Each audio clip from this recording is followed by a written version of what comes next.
Hi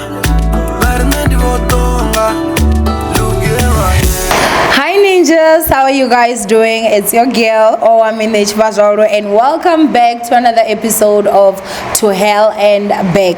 Now I do have to say guys, today it's actually quite raining, and that's the sound that you guys can hear. Honestly, there was nothing that I could do, and also that is why I'm also wearing this coat from FS Emporium, because it's super cold. I will leave a link in the description box down below, so visit her on Instagram. She's the one that has been sponsoring all my looks. And I also do want to say that a big shout out to Maano Studios, because they are the ones that are actually sponsoring us. So if you want to also come out here and shoot, you actually can. I'll also leave the link to their Instagram page in the description box down below. Now ninjas, today we've got a very interesting story, and in studio I am joined by Sneh Hope. Welcome. Hey Ninja, thank you. How are you? Having me. Well, under the circumstances. Ne, you look so beautiful, by the way. You look so Just beautiful. like you, darling. Welcome. Thank you. So I actually met you the first time when you came for the master class. Yeah. And I have to say guys, she was like my most active student. I do have to say. She was my most active student. But yeah, I really honestly, like, you know, when you sent in your message, I was like, we definitely have to have a sit down and give you an opportunity to can actually share your story. So the other thing again that I also have to say is that guys, Usne is struggling a bit with her audio, so please be patient. And so her voice cannot go all the way up, but we already spoke and she will also do her best. So Sneh, that is your camera obviously. I just want you to, you know, be free, be comfortable. Are you nervous? A bit. Why? Being around you, but doesn't stop. What's that great Owamie? So being around you does. They give us that, you know. Are you serious? I'll take that as a compliment anyway. Definitely it is. So yeah, I just want you to start off by just telling us who you are, a bit of your background before we actually get into your story. So my name is Sneh or Hope. Call me either. I go by both, and basically a person. Basically, I was what should I say?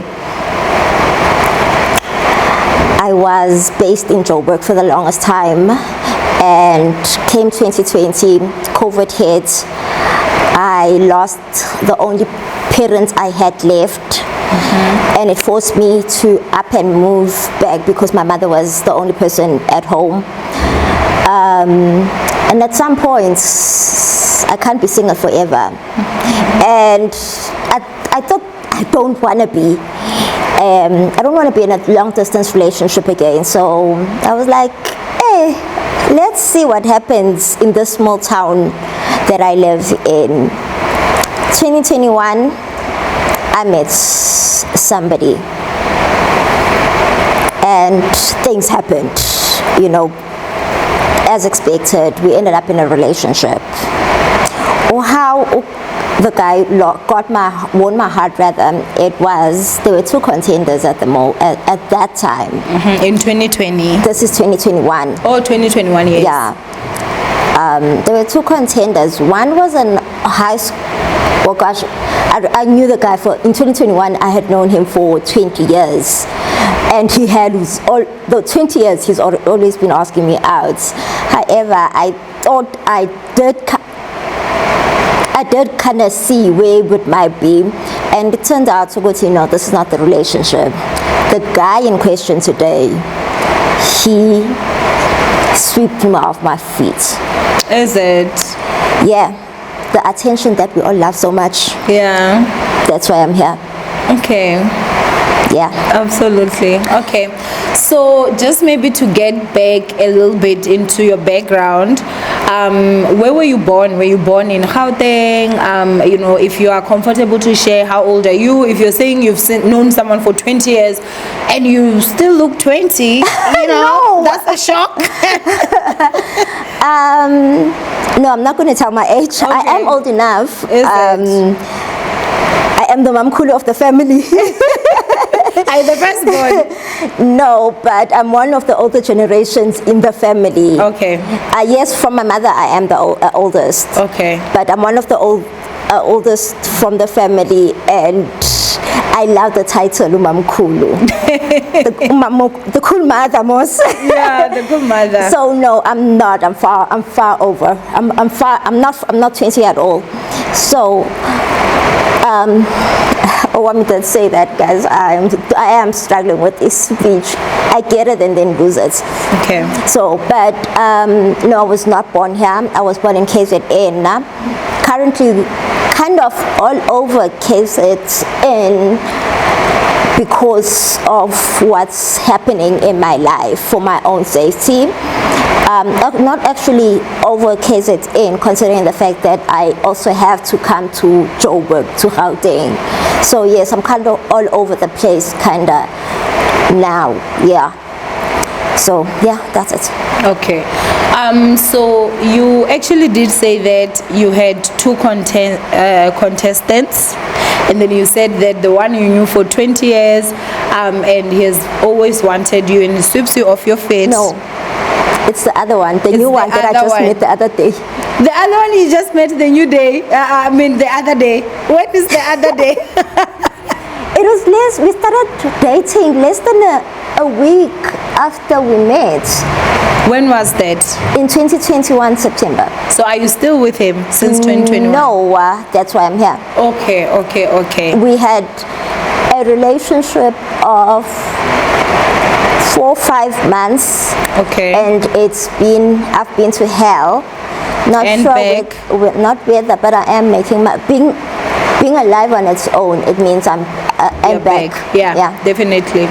And I do also have to say my condolences for your mom. Yeah, I know. You know, I know. Yeah. Okay. So please do tell me. Obviously, for security reasons, we're not going to mention his name. So we can actually give him a fake name. Do you want to give him a fake name? He does have a fake name, Satan. Okay, so Pig is the second name. Okay, we're gonna be talking about Satan today. Yeah. Okay. When did you meet Satan? I met him 2021. Where? So at our local game. So it's quite a small. It is quite a small town that I live in. Well, home is quite a small town. So I went to game to replace my mom's pipe because I think forgot the name. Yeah. But my mom's things I just wanted them to have. So I wanted to replace the hose pipe that my mom had, and I went to game to buy it as I go because I haven't been living here for a very long time. I went where I knew the things that where I knew I would find it. Where was this? Was this in KZN in or game. was it? The game, was it in KZN? Back home, yes. That's why I'm saying it's a small town. Okay. So I know everything. I used to know everything where it is. So with that, and it's not them. I met this guy. He's a member of the SANDF, the military. Okay. A serviceman. Hence, I'm here. And he's in uniform. He says, "I look Shela," meaning he wants to ask me out, and I say, "Shell, like go ahead." Yeah. Not knowing that I will ask for what I want and then go there and he will find me in the same aisle and then he makes conversation. And yeah, then we start speaking, we exchange numbers, and me, I hardly give out my numbers.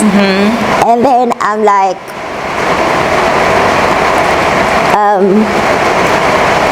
how did I give you my number? There must be something about you, because me sharing my number, I keep saying I no longer want to be single, I want to try a relationship. However, when it comes to giving my number, you don't give. I don't give my number out easily. So it means you must have been charmed. Satan must have been charming. No, I think perhaps, but also maybe that I had been pep talking myself that stop doing this to yourself, because how are people gonna know you? One, you're an indoors person, you work from home, or you're always in the car traveling, because I used to work all over South Africa at the time. Okay. So where am I meeting people? Yeah. So that opportunity when I meet a person, give out the number, Sisi. So basically, yes, it had been a pep talk that he was lucky, because sometimes I have to remind myself when I get home that, what did you say to yourself? You're gonna be single forever if you don't give out those numbers.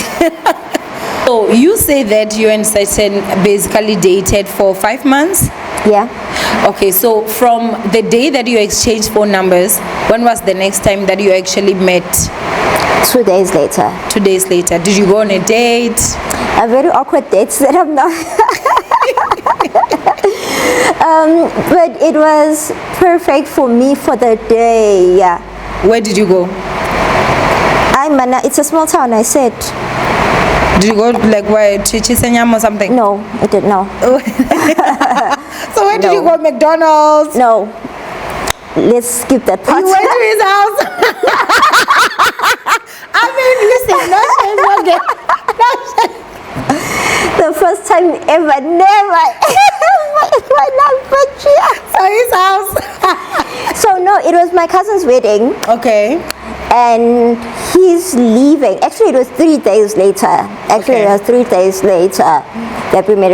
It's my cousin's wedding, and it goes until late. Remember, also, I'm also helping transport people. I remember because we had set a date that we're gonna quickly have a date.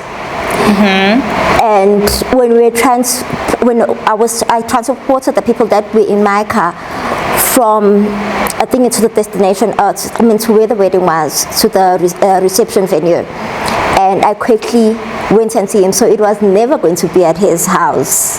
Then I was like, family duty calls. Let's see.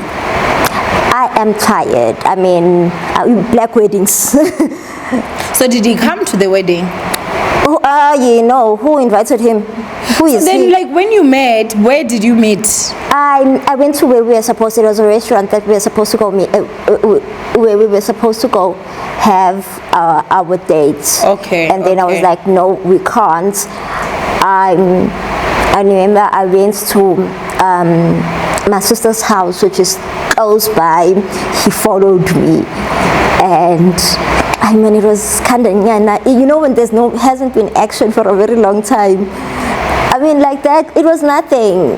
It was just meeting, talking a couple of minutes, me leaving, him following me, and then me saying, actually, let's do it after the wedding. Obviously, the wedding ended up finishing up late, and he did beg that we go out, and I was exhausted.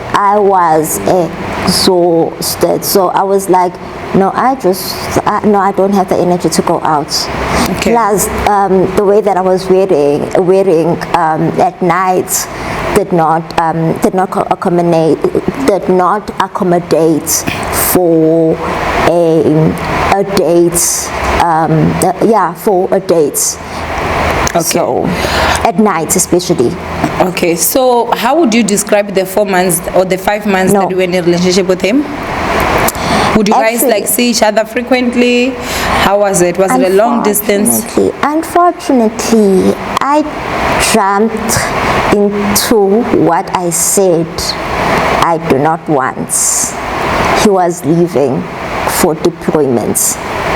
So yes, I was going to have a long distance relationship for about 6 months until he returns.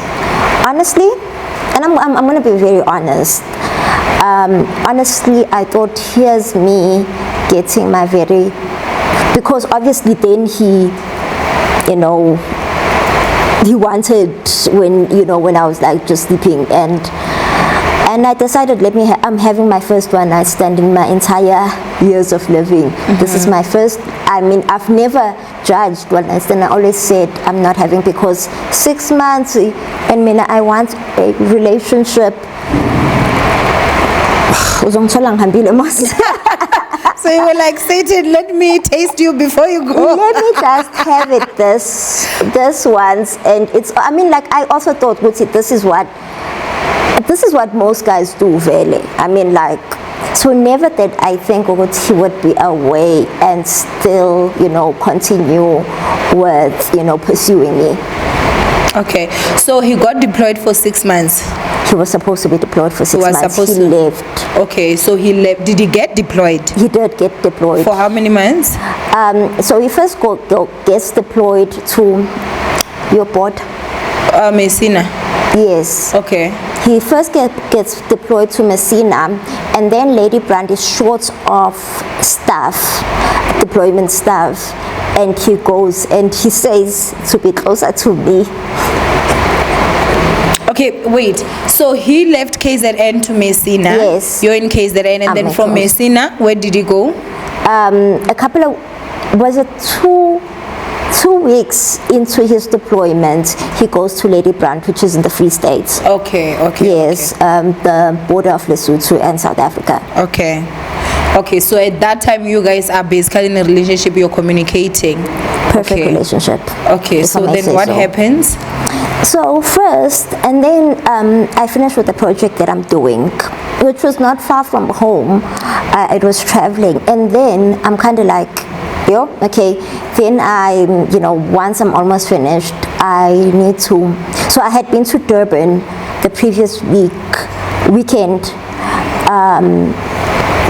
and for pleasure. And then I tell myself that this weekend I want to do nothing. And then I remember getting a call that actually you need,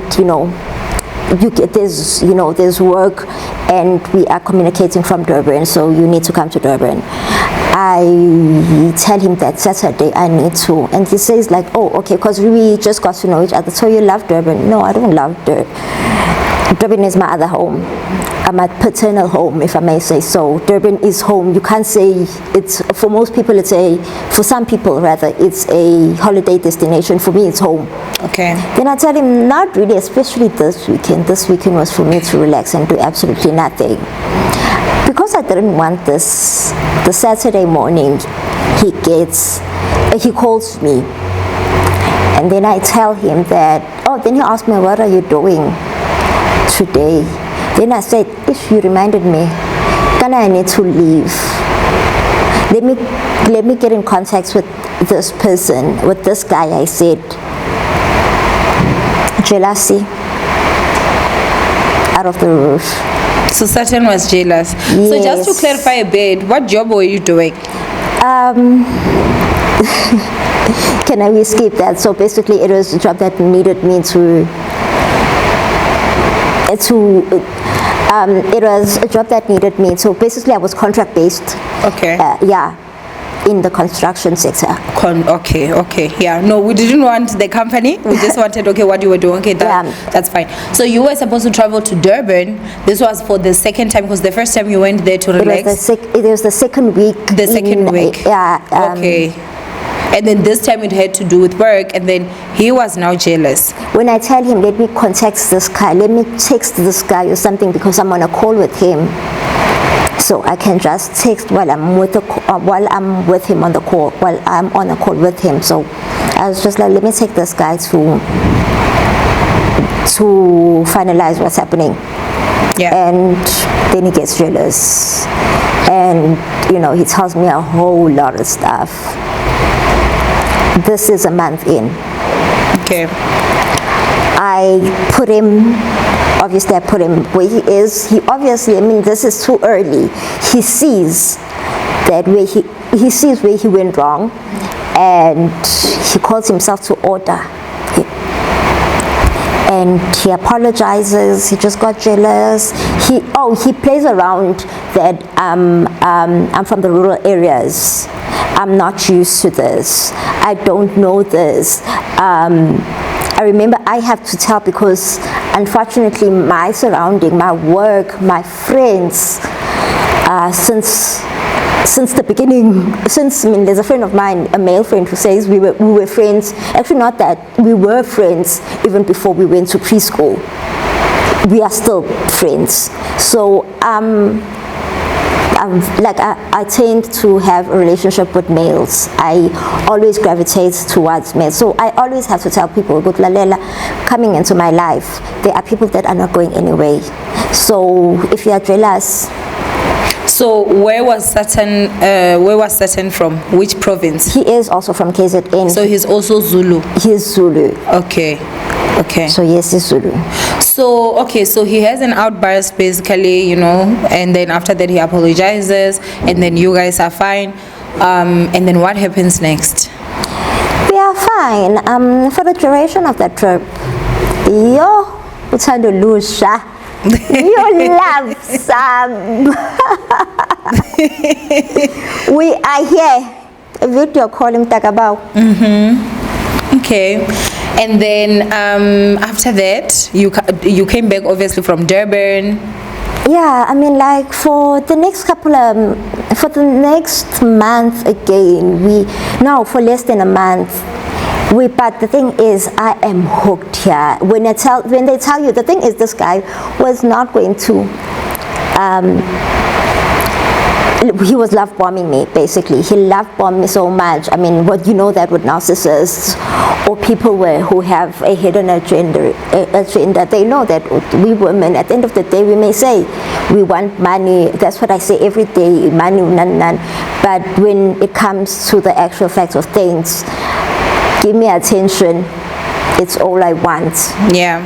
So he did love bomb you, and because we think we want its attention, the attention that I remember, then we just let it slide. I remember realizing that this is love bombing. And but was it spoiling you? Was it giving you money? Yeah. Okay. I mean, okay, at least Satan was giving money. Okay. I will tell you, I love money. First day you meet me, what do you love? I love money. Tell me about you. I love money. I mean, Amanda. No, definitely. Okay. I mean, it is the truth. At least you're a truthful woman, because some women like lying. We all love money, guys.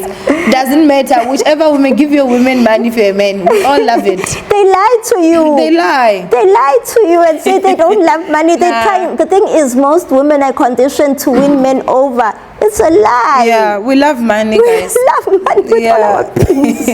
Okay, so obviously the relationship now goes fine. What happens for the relationship to start going wrong now? I go to my uncle's place. So I was raised by a stepdad. Okay. He was the one who raised. The reason I'm saying it's not because obviously I lack suitors, is because I can have quite. I mean, like just me having a few dates with the guy of 20 years, and I'm saying I'm not going in there. Mm-hmm. So the bar is quite high, and that's because of my stepdad. Okay. So from him, I was a princess. I'm sorry. Princess treatment all the way. So my pops raised the bar. I did not have to call him Ubaba, or he knew good being in Biza Babazi, or sometimes, and I would refer to him as my stepdad. But that did not mean the love between us was not there. Yeah. So So his family would be my family. Okay, so you visited them? So I'm visiting my uncle from my stepdad's side. Okay. So I'm visiting my uncle because he says he understands with moving to this, especially when you are not here, and the entertainment scene is not even for me. When you have lived in cities and when you've traveled, the entertainment thing in my town specifically, it's just not for me. Okay. So he says, come over to Bloemfontein. I use that opportunity. There is a way that can go via Lady Brand. Okay. I say, baby, I'm coming. Okay, so obviously due to the fact that you were getting hot, we had to take the jacket off, but I'm so interested. So Majoena, you are lying to make sure you're going to see Satan. Imagine, because she's Zulu, I'm starting to speak Zulu. What's wrong with me? I'll just leave it with the love. So now, you go past, you want to see Satan, what happens? Yeah, and then the following day I go to my uncle. Obviously, I mean, Satan and I did, we did not sleep. I think we had less than 2 hours sleep. Then I left when the sun was up already. This is Black Friday weekend actually, so it's hot. I drive in the heat. When I get there, I'm hot. I'm very hot. When I get, this is the first reason why. This is the first red flag. Not the first red flag per se, but that's the major red flag. Yeah. Then from there here's a problem. When I get to where my uncle lives, I found my uncle in between rooms, so he's moving vele already. Okay. And he is in a bachelor that weekend and moving to a 2-bedroom. And I sleep. I mean, he's my uncle. I know him. This person has been we have been friends, for the duration before my mom married my stepdad. Okay. And he has an issue. I mean, he calls me at 4:30 a.m. Yes, that was the usual. So wait, were you sleeping in the bachelor with your uncle? In the bed, yes. Okay. Yeah.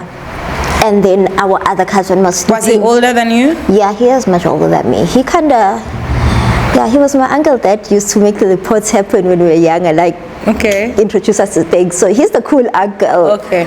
Yeah, so the other cousin was sleeping in the thing in the 2-bedroom. Okay. So I let him know what's happening. We can't make noise. And I had told him this because even the sport that I do, times happen that I need to, girls are mixed with boys. And as long as I trust you as a man, I will share the bed with you. I know you enough that you won't rape me. And that settles the bar. Just because we are people of opposite sex does not mean that it means things will happen. Okay, so your boyfriend had a problem with the fact that you were sleeping in the same bed with your basically step uncle.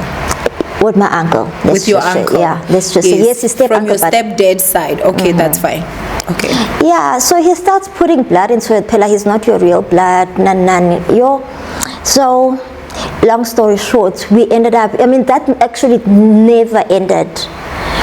But let's jump to a time whereby we are planning to spend the thing in New Year's together. But that time comes, and he says, well, let's just take a pause, especially this is our first real time. We're gonna be together for a long time together. Obviously we will wanna enjoy ourselves in all spheres. And I agree with him. We shift dates to the 7th of January in 2022. We have a beautiful weekend. And the thing is, I know where we are right now. However, the truth is the truth. We were good together. We were good at that time. We had a beautiful weekend. He asked me to extend a day to a Monday.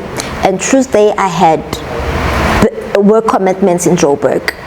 And I'm using his car. I had the car keys, I had the house keys. Kumnandi kwa Satan. No, kumnandi love lives here. That's how love lives. Oh, because it was still love lives here. Okay. Yeah. So wait, the weekend that you guys had was at his workplace? Not at his workplace. We had booked. Oh, where had you booked? In Lady Brand. Okay. Lady Brand is also a much smaller town. Okay. So from there, I think I'm going to cut short things, isn't it? So by the end of the weekend, that extra Monday that I'm staying there, that I'm supposed to leave, he almost kills me. Satan almost killed me. He What beat me happened? up to a pulp. Beat you up?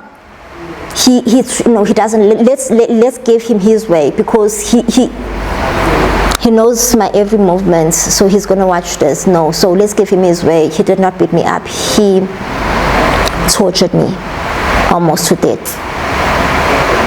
What had happened? What led to that? So what led to that is that so when I drink alcohol, it's one of two things. It's either I sleep or I'm very happy. I am bubbly, but it's the two of us, and he is quite reserved. So who am I troubling? Who am I, sharing my energy with? So the best thing was to sleep. I slept, and then he wakes me up at 3 a.m. to take a shower. We had a very beautiful picnic, an indoors picnic. He says, let's wake up and take a shower. I do that. When you're in love, you're also stupid, guys. 3 a.m. I shower at 3 a.m. Wow. Stupid me. I was an advocate for you don't stay with a person that he beats you up once, he's going to kill you the next time you leave. I stayed, I covered his ass. But wait, what I'm trying to understand is that he wakes you up at 3 a.m. Oh, sorry, I missed that. I'm sorry. So, he wakes me up, we take a shower, and then I can't go back to sleep immediately. And then I'm scrolling on Facebook. Then he says, can he see my phone? And I do believe in exchanging phones. I'm not going to lie. Because, my private part is not private, but your phone is private. It makes no sense. For me, it doesn't. So I gave it to him. He goes to Messenger. He misreads, he translates the message there to whatever he wants to, and it's that I'm cheating on him. So he got there, because I feel like at this point, if you're a woman, Messenger, there are a lot of guys that are in our DMs. Like, I feel like it's always like that, where you're responding to some of them. This is the 20-year relationship person. Remember, we have mutual friends. We went to schools together with this guy. Okay. So we have a long history together. So yes, the relationship did not work out. We did not decide, but we have had this relationship Conversations. forever. Okay. No, besides, even it wasn't always about dating. So, and I had always, even that day, I had told him that I'm so glad I chose you, because this one here is for me who likes attention. He is, let's date when we see each other. We know, yeah, the relationship is on when we see each other, and then then each their own way. Okay. Were you ever okay? Let me not. Was I ever intimate with the 20-year-old guy? No. Okay. So he says that, and then but there is no such things. There are no such things on these texts, and everything that is there, he knows. I used to share, I overshare. He knew everything that was there. So after seeing the messages, he starts beating you up. He does not stop beating me up. He says I'm cheating. He translates them to his own way, whatever he says. Remember, this is not the same person. And I take my phone and I lock it. We're not going to fight about stupid things. That's me. And from there, he says I'm hiding things, whatnot. He makes me, I remember I reversed the cup. I lived that life, keep myself in the bathroom to save myself. Was that the first time with him? No. It was. Was that the first time with him actually being physical with you? Wanting to be physical at that time. Okay. Yes. I'm sorry, Mama. Sorry. Yes, this is the first time that he wants to be physical. I remember I ran out. This is a guest house. This is a guest lodge. 4 a.m. I am running out. He finally says, just confess that you are. He finally says, just confess that you are cheating. I said, yes, I'm cheating. Then we'll just let it slide and we'll sleep. I said, yes, I'm cheating.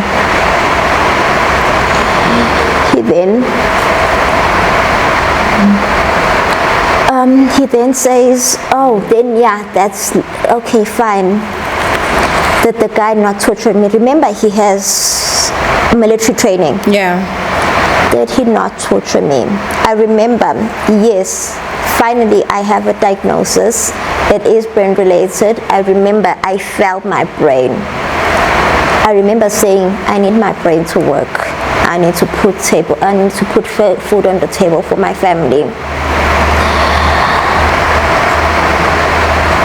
Are you comfortable just describing maybe like the torture that you say that? So what he did is, I know also that department, you know yourselves, if I'll say this, I know this is my story. I can't not want my justice, and I can't stop telling my story for a case that you are letting the trial that you are letting drag for 2 years. So I had to take that. So he used his elbow right over from ear to ear. This ear still does not function till date. A year and 9 months, and actually tomorrow it's a year and 10 months later. My ear is not functioning, and slowly I became disabled, and I think he wanted to remove my eyes. I think this guy wanted to leave me a vegetable. He wanted to remove your eyes? He was just trying to crop them off, scoop them out. He wanted to scoop them out. He wanted to leave me toothless. I'm sorry. He got the hearing. He got me brain damaged. Good for him. He left my sides. I still have my teeth. So that's how he this guy. I remember he only stopped when I said, well, if you kill me, just know that everyone knows that I'm with you. That's when he stopped. Had I not reminded him such, would I be still alive? It's a question. So that I remain. When all this is happening, the people at the lodge, did you scream? Did you try to get help? Did they try to help? I did scream. We were at the last room. So it's not like a hotel setting where it's room to room. We were at the last room. The lady did hear us and told the people at the thingy, told the people at the guest house that this is what happened, this lady. And when he left, so to get to where he leaves, that's when, and then he gets dressed and goes back to work. So he had told me, oh yeah, and then when I come back, I write him a note that, you know what, I know I'm being stupid, or the worst, because verbally he had been abusing me. Why did I stay?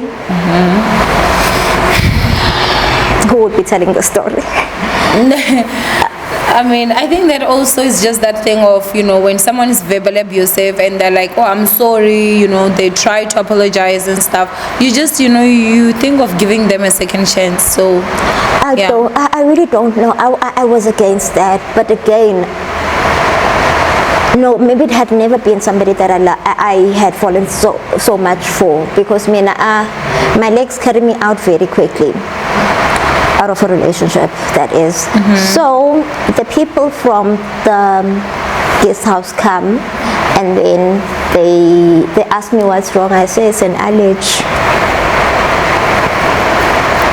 After he beats you up? After he had beaten me up.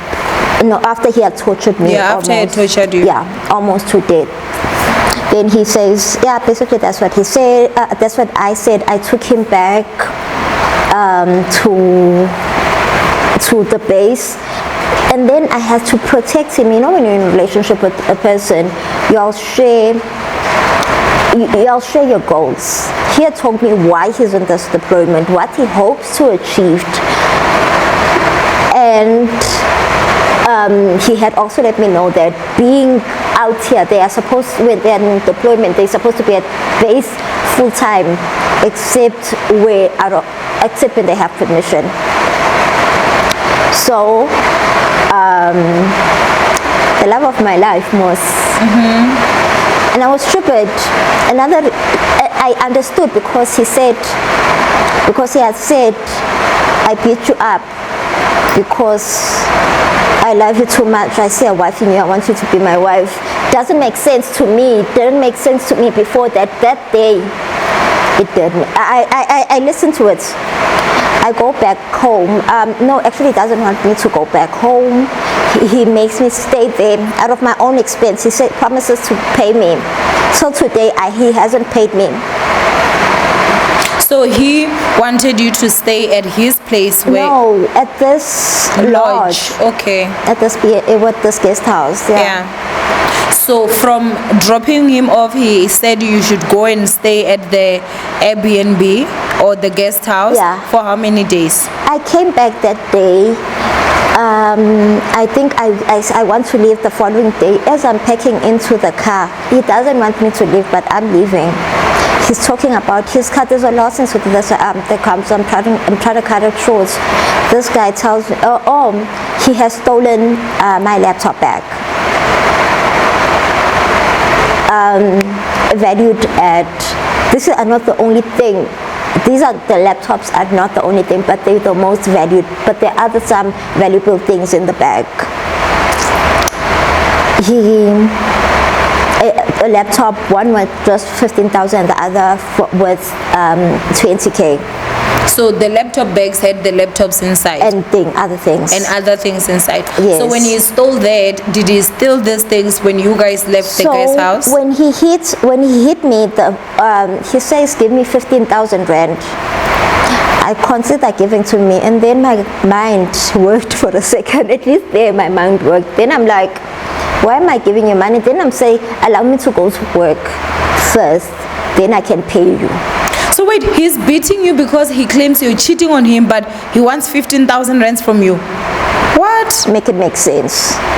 Then he says, I'm taking this bag, and he also took my phone so that I cannot delete. When I come back, we're going to do this thing. We're going to check. He's going to go through my phone again.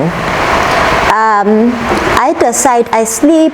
I tell the lady that works there that I've been in, I'm reacting to an allergy. I'm having an allergic reaction.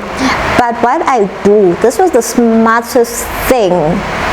Though I have a prosecutor that will not do his job, that has been bought. He told me himself that the prosecution was bought. The prosecutor in this case specifically, he told me himself that he was bought, but he just did not say he was bought. He said it's his superior that was bought.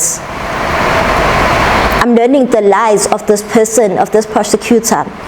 And the guy, what the smartest thing I did was secure a doctor's, be seeing a doctor, they secure a doctor's examination. because I don't want to open a case. When I go to a doctor, and that doctor tells me that I'm looking for, I know there's a J88 when you've been injured on your body. And then I'm looking, can I just want to fill in a J88? He said, you go get a J88 at the police station, then you come back to us. Okay. And yeah, then I go to the police station. They tell me, I get assisted by a lady that I thought is one of the police for a very long time. I believe she was, until she had to write things that happened on the day that which are against the Satani, and then she's lying. And I thought she was one of the very few SAPS members that are caring for the public. She then tells me that she says that you are not allowed to open a case if you are not allowed to get a J88. We don't give you a J88 if you are not opening a case. Then he said, but you are not okay. What do you do? Said, then just give me my phone. My family is panicking. Where am I? So wait, just so that we can be able to get the timeline of this. So you go to the lodge with him or the guest house. He tortures you, which obviously assaults you, and then after that he takes your laptop with valuables that are worth almost 20,000 or 40,000 rands. So after you drop him off, he tells you to go back to the guest house, which you do. Do you sleep at the guest house? I did. You slept how many nights? No, at this time, this is the same day that I'm telling you about. Yes. I did. I think I slept just for those few hours. Then I said J88. Then I go see a doctor. Okay, so you had to go and see a doctor. So the doctor says they cannot treat you unless if you've the doctor says, I say I'm here to fill in J88. Just so that you can explain to people, what is a J88? So a J88 is a document documenting your injuries. Okay. On the body. Could it be a car accident? Could it be an assault? Can it be sexual assault? Sexual assault. Yeah. Okay. So you go to the doctor to get that, and the doctor says that you have to open a case for them to do that. No, doctor says that you need to you get the J88 at the police station. Okay. Police station says to get the J88 you need to opening a case. You did not want to open a case against him. So what did you end up doing? I went to another doctor and said, if this happens, I really thought this was going to be my love lives here forever. I tell the doctor that should in 3 years' time this happens again, I'm not forgetting this, documents this. Okay. So did you tell anyone from your family? For over a month, no. For over a month you did not? I had, yeah. When he tortured you, how many months were you in a relationship with him? It was the 4th month. It was the 4th month. Okay. So after obviously that, do you still go back to being with him? The relationship. I feel so stupid. The relationship continues. I think that you now know better, So I don't think that you have to. So I'm very hard on myself. Do you blame yourself for this? I did know better. You do that? Why?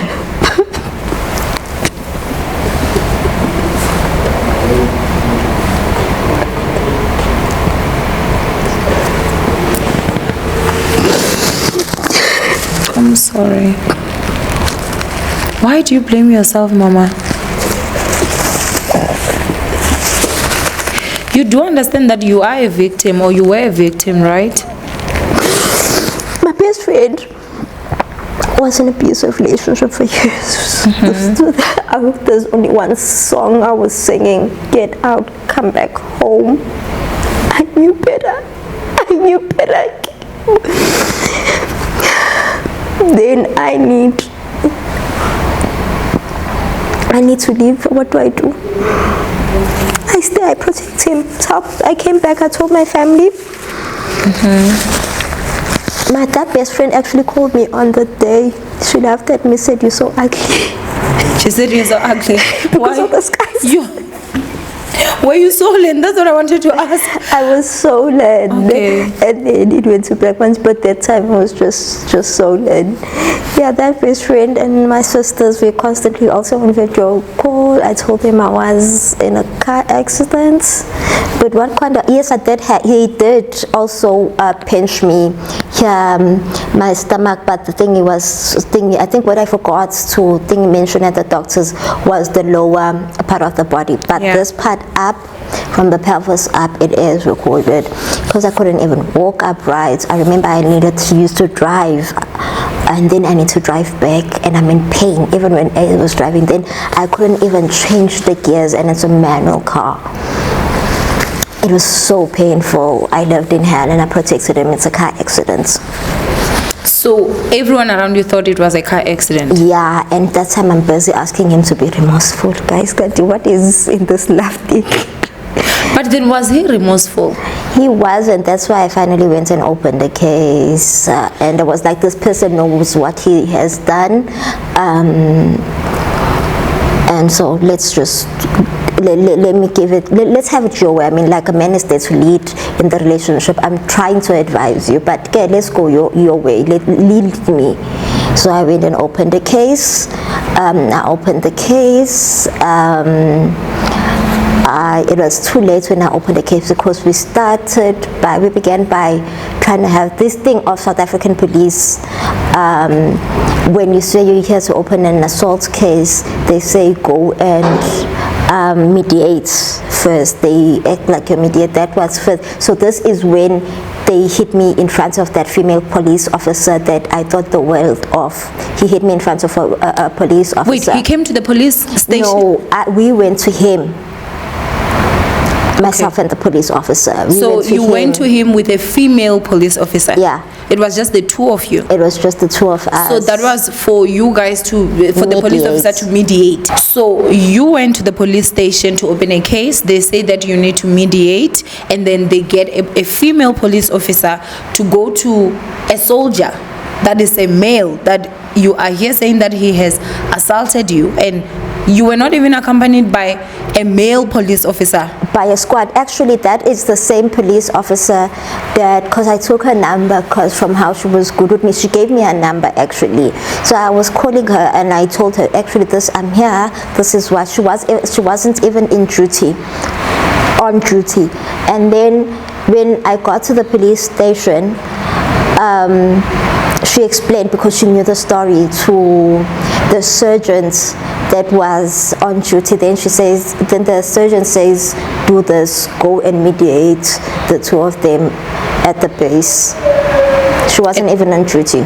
Okay, so she goes to the base with you, and then what happens when you meet Satan? When Osatane comes, he comes, I mean, obviously we're trying for a way forward. Nami, this court thing wasn't what I wanted at all. I just needed to work, and obviously the laptops, I needed them to work. And from there, it wasn't working. And I tried calling someone. He tried grabbing off my phone. He was aggressive, and then he decided to slap me.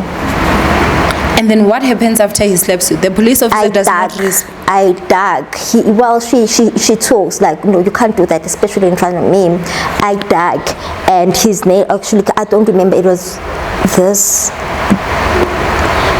It was this eye here, right up on this eyeball. That's where the scratch happened. And obviously there's no way forward here. I go back to the police station, continue open the case. I go and sleep. I get accommodation for myself. Because I thought I was going each day. I thought I was I go and open the case. I ended up opening it the day after, or that day, they tell me that I need to go get, before they open the case, I need to go get the 88 filled in first. And and I do that. Or he begs me with the 388. He begs me, I'm going to make things right. He even goes with me to the bank. He has done things like this. He's played with his finances so that he pretends he's applying for a loan. So wait, just so we understand, you guys went there, tried to slap you, and then you went back to the police station to open a case. And then after that, what did you do? Did you follow you to the police station? No, he did not. So what happened, they said I need to fill in the J88. Yeah. They gave me the J88, and then from there, I was going to fill in it in the following day. And the doctor, they comes in at quite late. Yeah, so I do fill in the 388. He's calling me, he's with the doctor, kind of like the doctor is like this, his family is, like basically his work. Actually I'm lying. He told him that when you are with the SANDF, you can work there for the rest of your life, not unlike a professional company. Because even the first day I saw that doctor said, tell at least somebody, run away. He says, this if he starts assaulting you, it never ever goes back from that. And this is your first time and you are like this. He did. Snake, please clarify here. How did you get in contact with him after you now left, after he almost left you? Did he call you? He called me, yeah. So after he called you, you guys were communicating, and then you went to the doctor, and then he was also there? No, he was not there. He called and asked to speak to the doctor. Actually, even that night, that guy told me that, so because I'm like, okay, it's fine, I'm opening a case. I've never wanted a cent from him. I've never wanted a cent from him, because when he said I want his money, I said, buy at least one laptop, have it delivered to me. So he's calling me, and then from there he says, I'm coming there. When I'm saying I'm going to hand over the 388, he says, okay, let me go or ask for a loan. And meanwhile, he's maneuvered his finances. Then it was all pretense. I hand in, I go back, it's quite late to that police station. The police personnel refuses to help me. Why are you opening this case? It was last year, Mos. Today is the 14th of February, and yes, Riverstein Camp. The abuse did not happen on the 14th, but I opened the case on the 14th of February. Wait, so when you went with the female police officer, you did not get your laptops? I did not get it. Okay, you did not get your laptop.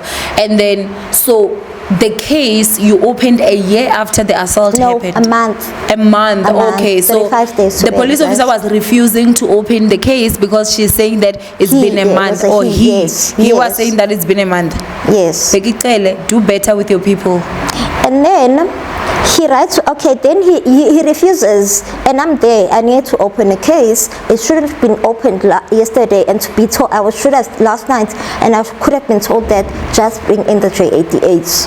Yeah. But okay, you all wanted to waste our time, and fine, we are here. Then this guy gets bored. This is the police officer. And this is a police officer. Then he gets bored, and then he attends to me. He writes down, he sees the marks. This female officer that had attended to me when I first came looking for the J88 went with me to Saturn, yes. Yes. He calls her and says, ha, Kanti. Because I did mention that on this date, this is what happened. He decided not to write that, but make a call to that officer to say that this is what had happened. Kanti, this girl almost lost her life. Mm-hmm. And then they go to him. I sleep the following day. I get a call from the investigation officer, and he goes and fetches him. I get his people from the SNDF. His commander actually calls me Okay, let's meet. Okay, fine. I was out. I took an early morning drive out just to. Then I say I'm coming. I come back to the police station. Thinking, Satanic gets registered, whatever. That's what they do, and he goes straight to court. These people want me. They finally convinced me that okay, fine, don't open a case, have him. And also at that time, I have also only have the thing like how much the damage is on the ear, because that GP sent me to an ENT, and I've been to an ENT. All of those expenses, by the way, and I'm not supposed to open a case. And then I say, who's gonna get, well, he must pay, and I don't want his money. Buy me at least one laptop. So I'm even still giving him 20,000 rand off. Just buy me the 20,000 rand laptop. Payla. Where were the laptops that you took from him? He had stolen them. I will learn that he has stolen them. So which police station is this that you were opening the case? Lady Brand Police Station, and I go to the Lady Brand Magistrates Court. Lady Brand, is that in KZN? No, it's in Free State. In Free State? Yeah. Oh, Lady Brand. Okay. So they convince you that you should not open a case. Yeah. And then you don't open a case. No. Okay. And he refused to come to the party. So this was last year? This is last year, February. Okay. 15th. This is now the 15th of Feb. Okay. Now we are. Yeah, he refuses. He goes to court. Actually, his paperwork is done same day. He goes to court on that day without a lawyer. Guess son, that can only happen if you have a lawyer. Your lawyer can fast forward the application. Yeah, the application for you to go for bail today. Yeah. Now without a lawyer, he goes to court. In court, he's the first to be called in after the case that we found got in on the roll. 500 rand bail. I almost died. I almost lost my life. 500 rand bail. A member of the SNDF who is supposed to be setting an example.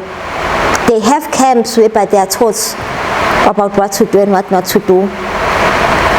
So, okay, that happens, and then what comes next? What comes next? I finally tell a friend of mine, my go-to when it's these tricky situations, and she says, leave, and I say, I've left.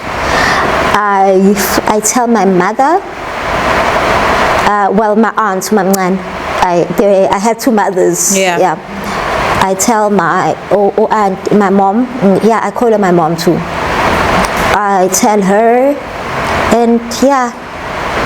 And then you guys have been going through this case up until now. Yes. So, wow. And the first time, okay, then it's postponed. So what I know now is that when for a case in court, only one thing can override a court subpoena is you being sick. This guy is on work. Mind you, he is not supposed to be going out while this thing is pending. Yes. So, but we finally go through Women's Month, the 3rd of August last year. This is when I have questions. I'm educating myself. Regarding this case, this was when the prosecutor tells me that actually even before he came to court, it was all cleared. He got, at that time, he says he got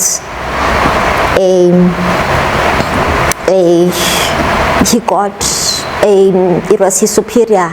He got an instruction to give him 500 rand bail even before he saw the guy. The judge?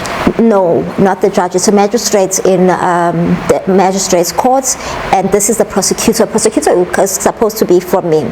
If we have to go back to the 15th of February, the very prosecutor came up to me, ran to me, because there was lunch in between the sessions, between the last roll and him.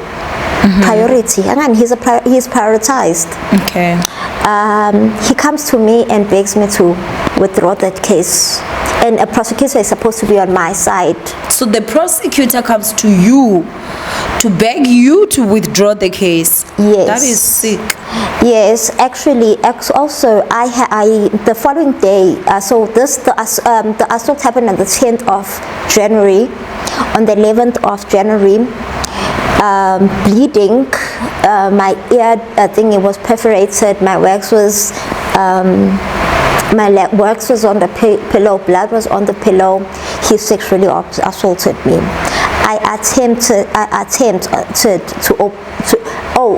After I had written my statement, I did tell him that I want to amend and say that the following day this is what happened. They said you will tell your investigating officer tomorrow. I tell my investigating officer. He takes me to his commander at that time. And that commander was a female. She instead calls him in and lets him know that I've got texts that this guy, so now you also want to open this case. Don't. This is 20 years in prison for sure. I'll be old by the time I get out of prison. I'll be an old man. So that's him now begging. That's me now begging. And meanwhile, they taken me to FCS, which is the unit that deals with these types of crime within the police. And everybody is there, and they discouraging me from opening the sexual assault case. That I don't end up opening. It eats me up. I end up opening it in September because I now have a lawyer. Okay. That I can't choose whereby when I am the complainant, by the way. I give him this this guy, since before I even opened the first case, telling this guy that basically this guy begging me not to open charges. This guy, this is what you did. And he has never disputed that he has sexually assaulted me. And today, a year and months later, 2 months, 3 months later, it hasn't started. The trial hasn't started. And again, who is in trouble? Who is in fault? This one, because she's not a serviceman. I have gotten information that he is prioritized. It's in his favor. It's high profile. It's a high profile case because he's a serviceman, and all of this is because he's a serviceman. There are rules for DV cases in South Africa. They are not. When somebody has sexually assaulted a person, there are rules. This person left the following day. Well, it took 4 months for SAPS to arrest this guy. It's not arrest actually when they bring them in for the first time. To apprehend this guy. It took them 4 months from September to January. He leaves again the next day. That's not our law in South Africa. This is not the law. And Unang and Cyril Ramaphosa are preaching. And then this magistrate now has the nerve to tell me law is, I must go to whereby these laws are. Obviously, I'm learning. I'm having people that are assisting me with what needs to be done, what should be done, what is the law. I can quote, but I'm the baddest person. If we need to go back, he is now brought back from February. In March, he's brought back. He gets an opportunity to hit me again. So we are in my hometown now. He hit me again. Wait, how did he get a hold of you? Did you guys meet?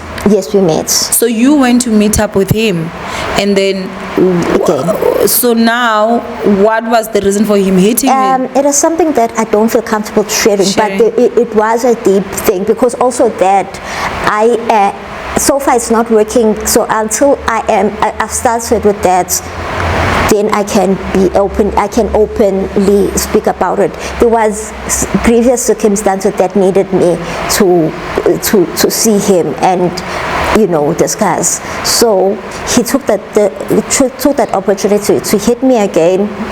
I opened the case on the very day. He opens the case 7 days later, or 8 days later actually. What was his case of? I beat him up. This small hand, this disabled hand, and there are no doctors. Even while studying, I had to have extra time because my hand it does not work well, and I happen to be right-handed. Okay, so I beat him up. I slapped him, and I fist pumped, which are the things that he did to me, by the way. Okay, so just for me to maybe for us to just also clarify, all this when it's happening because right now you are on a wheelchair. Were you on a wheelchair before you met him? No. The wheelchair is recent. The wheelchair is recent. The wheelchair is recent, but the road to the wheelchair happened in courts. So after he tortured you and then he assaulted you, I would say right now that was the third time that he beat you because he tried to slap you and then he scratched you. That was the second time. And then the third time was when you guys met and then he hit you and then he opened another case. So he assaulted you 3 times now. So he assaulted you again. The third time. So the third time, is that the third time is the time that he now left you in a wheelchair? No, the wheelchair is the first time. The brain has been deteriorating actually from that time. So the first time that he hit you actually caused brain damage, but you did not know? I did not know. So as time was going, that was when you started to see and then you started to lose. Can you please just explain like the extent of your injury? I can only expect to get worse. There is no getting better. I think if people saw when this first drank this, I need to support because this thing in Tumblr is heavy for me. I'm bedbound. I currently, because I kept on thinking that I'm going to be fine, and the diagnosis is failing you. That's when I finally know what's happening with me and what's happening. I'm assisted to use the toilet to pee. I pee on a bedpan. And then I only live with my brother sometimes, and it's his duty at night when the person who assists me leaves. It's my brother's duty to make sure that I go to the toilet. Yeah. So at this point, are you still working? No. You're not working. So how are you surviving? When the sun is still shining, you make the best, basically. But it's obviously with the medical, because obviously with the medical fees, I did try going public. I still wouldn't have had a diagnosis. Because I do suffer from anxiety and depression, so because I disclosed that every illness of mine is because you are depressed, it's just anxiety, not investigating it until obviously I had to fork out money and invest in my health. This is why we have found. However, we did have, if we were to go back in the case whereby he was accused, which we ended up being on trial, this year, in January this year, whereas the one that he opened later than me was tried last year, and I was found guilty. No proof. There's J88 on this one here. our Department of Justice. They hate it, but it's the truth. I mean, you were found guilty of what? Of slapping of assaulting him. Yes. No, actually, I even grabbed his balls. He now can't function as a man. But did that happen? No, I took a video. There is that video, but the prosecutor, because actually this is what he is right now. He is a serviceman. He is favored. Let me tell you what will happen. What happens now is that I am found guilty on basis, or I'm found guilty on basis that he looks, no evidence whatsoever. On my case, there is. The magistrate does not say to the prosecutor, get my J88 and let's compare, let's get to the bottom of this. They say he looks innocent and he's respectful. Obviously, all narcissists are the best. They do. In front of people. They package themselves. Yeah, they know how to package themselves. I'm traumatized. I'm not buying anybody's eyes here. I live in trauma, bruh. And obviously this is not an ideal situation for me. Obviously my anxiety is going to skyrocket. So yes, I was found guilty. And what was the punishment? My thingy was 5 years. 5 year probation? No, it's not probation. I was arrested out of court. I don't remember what it's called. Sentenced out of court because this is my first offense, obviously. Oh, okay. And then out of court, so in the next 5 years, I can't hit someone. But obviously, if I was that kind of person, by now there would have been. Obviously, there are no traces of him because this we know now of his previous assaults. We know now this is what happens as a serviceman. You get preferential treatment. Your abuser is further victimized in the courts. You go to the police station. No, they are basically against. They work the law fraternity. Rather, should I say? Yeah, for lack of a better word, they work together. So when you are against one of them, I forget winning.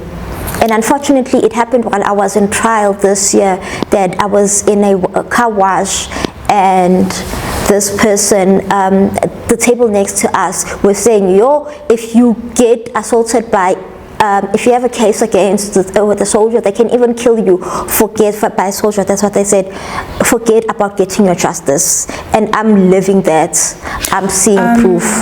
So you did say that what led to you being in a wheelchair was something that happened during the trial. What happened? So it not led. It was one of the major sparks. Okay. So I had my first stroke. Doctor writes a letter that since last year that these cases for me, obviously I suffer from panic attacks, anxiety attacks. Can they be at least aware of that and take necessary precautions? I gave this to, actually the first day of trial this year. Oh, by the way, obviously when I cry and do what, they tell me that I am faking, I'm trying to get sympathy, all of that stuff. Who says that? It's the prosecutor, the very person who's supposed to be on my side and shout to me. This basically, if I tell you that, okay, let's get there. I have a panic attack. I asked for it. Obviously, I want to be finished now.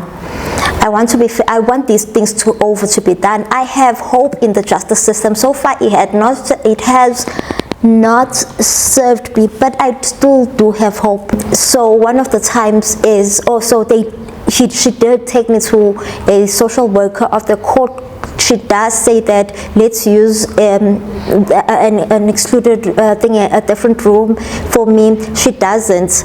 Until my first stroke happened in courts, I was in and out of consciousness. I remember the magistrate saying, "Miss Dlamini, continue." I remember that very prosecutor who did not use my J88, who could have called the doctor who did the J88. I was told that I was a liar.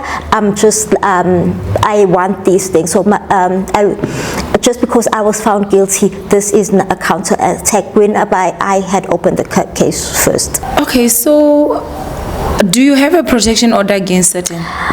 Sure, that's the worst part that I did not get to, is that it was recently, just last month, the 28th of September, that I was not granted a final protection order. Meanwhile, even the interim protection order, they're about more than that, but 5 recorded incidents of him not abiding by the protection order.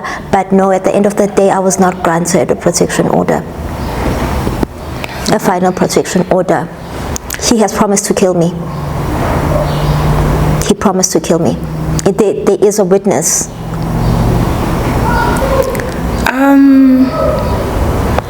I really, stories like yours, they really break my heart.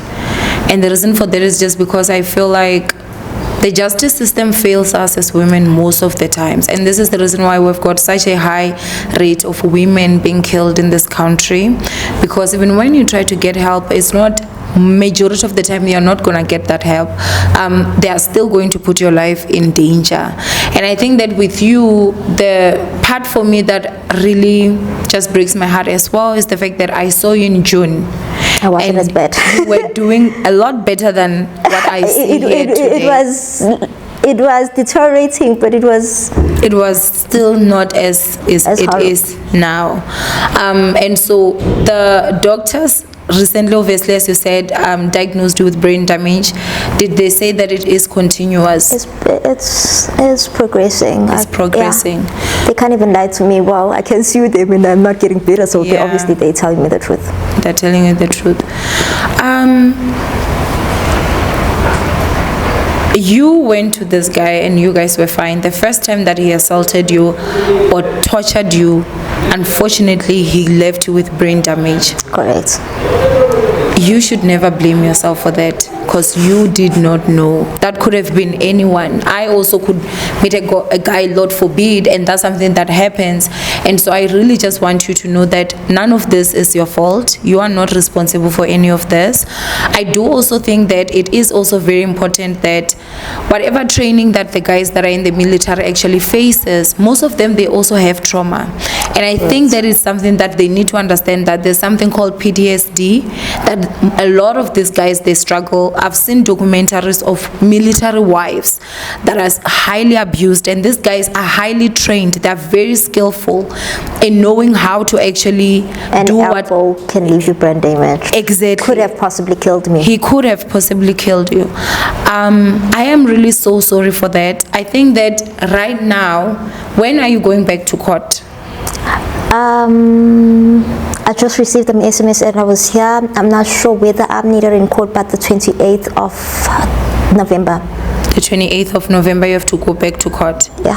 What would you like to see as an outcome? The obsession of my social media with the prosecution can be used to investigate doing your justice. Obsessing the fact that I speak my truth will not help, because I'm not going to keep quiet. All I want is justice. The truth is no. You'll know the justice. You'll know the truth. Do what you'll get paid to do. That is all that I want to do. And can we? I mean, like already y'all see me. I'm not stopping. You can see my health deteriorating. I'm not losing. If there's one thing I fight, I've tried to have myself stop these cases, but it doesn't sit well with me. It will eat me up. It eats me up like the sexual assault case. How far is that going? It hasn't started yet. Okay. They even doubting, even putting it on the roll. 14 months later. because a person on the SAPS in a higher position decided that I'm not worthy of opening that case, then, and yeah, and okay. that they don't want to deal with that no, they don't want to deal with the facts. And how do I know that these people are obsessed with my social media? Instead of dealing with something when I need something with prosecution, there is a lady, the bravest of them all, has said that everybody has TikTok, everybody has YouTube. This was why I opened the YouTube channel, is to just document my journey and how it affects another person I don't understand. And then secondly, is how God just so loves his people that these prosecutors because each time for a new case you get a different prosecutor, a new prosecutor, he'll say, I know nothing, we here to, but then all of a sudden they will tell you that what is being discussed, they will blurb it out, and then like, oh, like you're saying on your TikTok, or like you are posting, this is the reason why. For example, when I found out from one of them within these fraternities that he's being given preferential treatment, and I should forget a win in these, then somebody said, then I let them know that because the prosecutor is supposed to be in Masa, and this was a new prosecutor, I questioned that, is this true? Then she says she doesn't know me from a barrister, she doesn't know, she comes with a new eye and a new insight. Then she says, but no, the reason for that is that of the things that you post online. But she doesn't know me. So wow, so basically guys, as we were filming, Usne did actually express that, you know, you were not feeling too well right now, and so I think that this is who are actually going to cut the interview. However, hearing your story, I am really just disappointed, not shocked, you know, but I am really disappointed the fact that these are stories that are happening, and I think that this is the reason why I'm saying I want to use my platform to actually give people the voice so that they can come here and actually share their stories. If I may add, apologies to disrupt you, if I may add, the girl, not because a lot came after me, I had access to his phone, but the girl that he seemingly had a long inyana relationship with ended up with the scar, ended up with his abuse as well. So you're not even the only one? I'm definitely not the only one. I'm the bravest that decided to seek justice. No, I think that definitely, basically, you need to actually do some work. You need to train your people.